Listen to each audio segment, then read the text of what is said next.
এরকম অভিজাত অ্যাপার্টমেন্টে যে দেহ ব্যবসা চলে বাইরে থেকে দেখে বিন্দুমাত্র বোঝার উপায় নেই।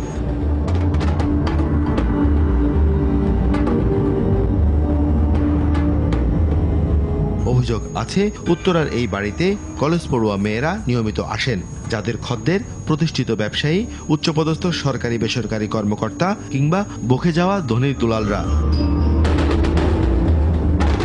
টেলিভিশন ক্যামেরার কথা শুনে হঠাৎ শুরু হয় দিকবিদিক ছোটাছুটি।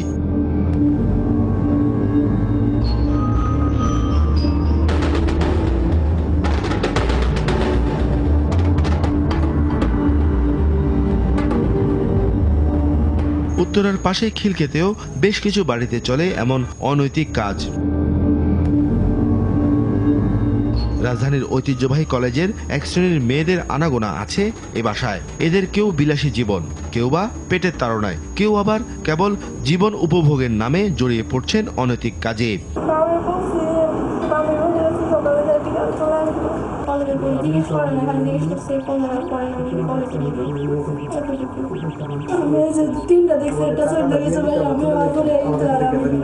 আর সুযোগ কাজে লাগিয়ে ব্যবসা ফেদে ফায়দা লুটছেন এক ব্যবসায়ী।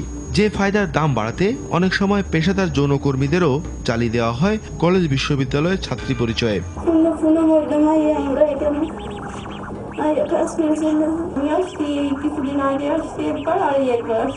আশ্চর্যের বিষয় হচ্ছে সব জেনেও উচ্চবাচ্য নেই বাড়িওয়ালার। আমাদের দ্বারা থাকতে হবে তাহলে যে নিচে যে কে ঢুকতেছে কে বাইরে ঢুকতেছে। এখন ফ্ল্যাট বাসায় এখন অনেকে থাকতেই পারে। এখন আপনি যদি একজনকে বলেন যে ভাই আপনাদের বাসায় 2 জন থেকে 5 জন কেন, আমার গেস্ট আসতেই পারে, আমি এখানে ভাড়া দিয়ে থাকি। অভিযোগ আছে সব জেনেও না জানার ভান করছে পুলিশ।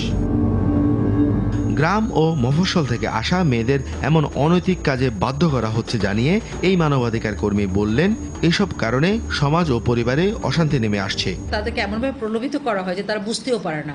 যেমন ধরেন তারা যখন মফস্বল থেকে নতুন আসে তখন তাদের সিনিয়র লেভেলে যারা দালাল আছে মহিলা, তখন তারা তাদেরকে এমনভাবে মিশে যায় ওদের, তখন স্বাভাবিকভাবে মনে করে আমার সিনিয়র আপা আমাকে খুব ভালোবাসে। এই যে ট্র্যাপের মধ্যে পড়ার পর তাদের ছবি তোলা হয়, তাদের সমস্ত কিছু রাখা হয়।